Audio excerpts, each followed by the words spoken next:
इस केस में ब्लंडर्स क्या हुए, इस केस में प्रोफेशनल मिसकंडक्ट क्या क्या हुई, और फिर बाद में मेडिकल नेग्लिजेंस कौन कौन सी हुई, आइए ज़रा उनको एनालाइज करते हैं।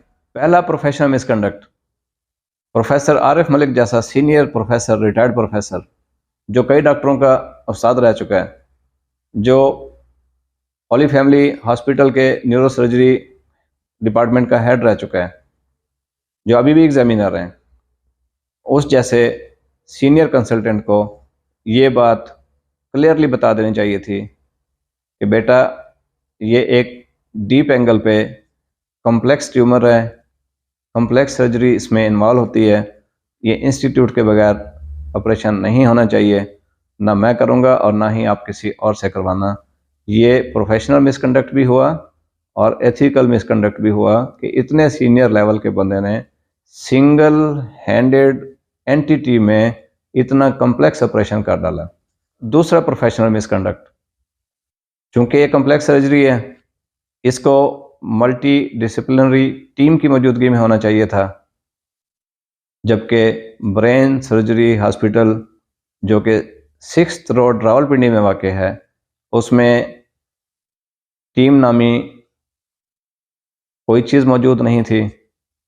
डॉक्टर आरिफ मलिक जो खुद अब 72 ईयर से ज़्यादा हो चुके हैं, उनको तो वैसे भी अब सर्जरी और डेलिकेट सर्जरी परफॉर्म नहीं करनी चाहिए, वो खुद थे। उनका एक नॉन स्किल्ड बेटा जिसको उस्मान आरिफ मलिक कहते हैं, जिसने ये सर्जरी परफॉर्म की, जिसको स्किल्स नहीं है, जिसकी ट्रेनिंग नहीं है, क्वालिफाइड है कि नहीं है मुझे, मैं इस पर बात नहीं करता, लेकिन अपने बाप की सरपरस्ती में इस non qualified, non skilled, non trend doctor Usman Malik ने यह सर्जरी परफॉर्म की। तीसरा एनेस्थेटिस्ट सरवर गोंदल था।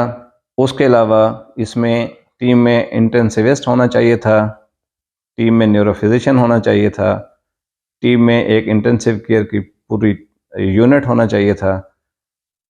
इस किस्म की कोई टीम वहाँ मौजूद नहीं थी, यानी एक मल्टी डिसिप्लिनरी टीम की गैर मौजूदगी में सिंगल हैंडेड एंटिटी में ऑपरेशन, इतना कॉम्प्लेक्स ऑपरेशन कर देना, ये भी एक प्रोफेशनल मिसकंडक्ट है। अगला प्रोफेशनल मिसकंडक्ट, अगर एक अपेंडिसेक्टमी जो कि नॉर्मल सा ऑपरेशन है, अगर उसको भी परफॉर्म करना होता है तो प्री एनेस्थीसिया, प्री ऑपरेटिव एक असेसमेंट होती है, जो तकरीबन 24 आवर्स बिफोर ऑपरेशन मिनिमम वो सारे स्क्रीनिंग टेस्ट परफॉर्म किए जाते हैं। पेशेंट को प्री ऑपरेटिव नाइट काम एंड कूल किया जाता है, उसको रिलैक्स किया जाता है और उसको मेंटली प्रिपेयर करके, फिज़िकली उसको प्रिपेयर करके फिर उसको ऑपरेशन थिएटर में लेके जाते हैं। ऐसा कोई स्टेप नहीं हुआ। आप हैरान होंगे कि इतनी उजलत में, इतनी जल्दी में और इतनी बेदर्दी से सिर्फ पैसे कमाने की खातिर तो लोग अपेंडिसेक्टमी भी नहीं करते। जितनी बेदर्दी, जितनी उजलत, जितनी जल्दी में ये कॉम्प्लेक्स ब्रेन सर्जरी हुई। 8 बजे काउंटर पे पैसे जमा हुए 19 नवंबर 2022 को।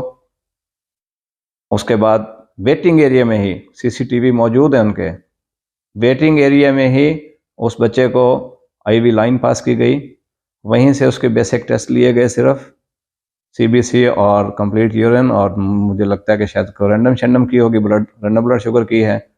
वहीं से बिलीव मी, वेटिंग एरिया से ही पेशेंट को 2 बजे ऑपरेशन थिएटर में शिफ्ट कर दिया। कोई प्री एनेस्थीसिया असेसमेंट नहीं, कोई कार्डियक असेसमेंट नहीं, कोई थोरेसिक असेसमेंट नहीं, कोई कार्डियोपल्मोनरी कोई असेसमेंट नहीं, कुछ नहीं किया और पेशेंट को डायरेक्ट ऑपरेशन थिएटर में शिफ्ट किया।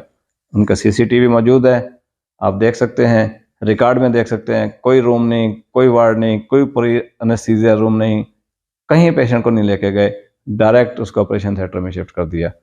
नेक्स्ट जो प्रोफेशनल मिसकंडक्ट है, कोई भी कॉम्प्लेक्स सर्जरी है, वो ब्रेन की है, वो हार्ट की है या ऑर्थोपेडिक सर्जरीज है, इंटरनेशनली ये एक्सेप्टेड रूल है कि इनके लिए डेडिकेटेड ऑपरेशन थिएटर होना ज़रूरी है, क्योंकि क्रॉस इन्फेक्शन, हॉस्पिटल इन्फेक्शन ऐसे कॉम्प्लिकेटेड ऑपरेशंस में रिस्क पे होते हैं, लेकिन इस ब्रेन सर्जरी हॉस्पिटल रावलपिंडी में जो मौजूद है, इनके जो ऑपरेशन थिएटर हैं, वहीं सर्जरीज, जनरल सर्जरीज हो रही हैं, वहीं गायनी की सर्जरी है, वहीं ब्रेन सर्जरी जैसा पेचीदा प्रोसीजर हो रहे हैं।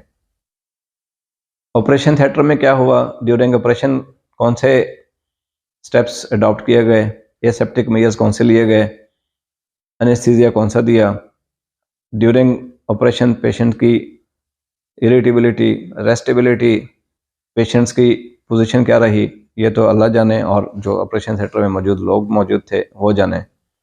माइनर से माइनर ऑपरेशन से लेके और कॉम्प्लेक्स ऑपरेशन तक ऑपरेशन थिएटर के बाद रिकवरी रूम में पेशेंट शिफ्ट होता है। पेशेंट की रिकवरी होने तक एनेस्थेटिस्ट मौजूद रहता है। फुल रिकवरी के बाद उसको जनरल वार्ड में, स्पेशल वार्ड में, या अगर आईसीयू नीडेड होता है तो आईसीयू में शिफ्ट कर दिया जाता है। लेकिन बदकिस्मती से ब्रेन सर्जरी हॉस्पिटल में दिमाग की जैसी कम्प्लेक्स सर्जरीज हो रही हैं, लेकिन रिकवरी रूम नामी कोई चीज़ इन्वॉल्व नहीं थी, और एनेस्थेटिस्ट को सिर्फ 2-2:45 बजे अंदर जाते देखा हुआ है मरीज़ के लवाहिकीन ने। उसके बाद एनेस्थेटिस्ट की ना रिकवरी में कोई शक्ल नज़र आई है और ना ही कॉम्प्लिकेशन के दौरान कोई शक्ल नज़र आई है। इंटरनेशनल गाइडलाइंस, एनेस्थीसिया और आईसीयू के स्पेशलिस्ट लोग अपनी ये राय रखते हैं कि कम्प्लेक्स सर्जरीज, स्पेशली जो ब्रेन की सर्जरीज़ हैं, इस किस्म की जो ब्रेन में कम्प्लेक्स सर्जरीज़ हैं, उसके बाद पेशेंट को ऑपरेशन थिएटर से ही वेंट पे शिफ्ट कर दिया जाता है, उसको सीडेट किया जाता है और 48 आवर्स में वीन ऑफ करते हैं, टेपर ऑफ करके स्टेप वाइज उसको वेंट आउट करते हैं। लेकिन बदकिस्मती से ऑपरेशन थिएटर से ही डायरेक्ट पेशेंट को वार्ड में शिफ्ट कर दिया। ये एक और मेन ब्लंडर था।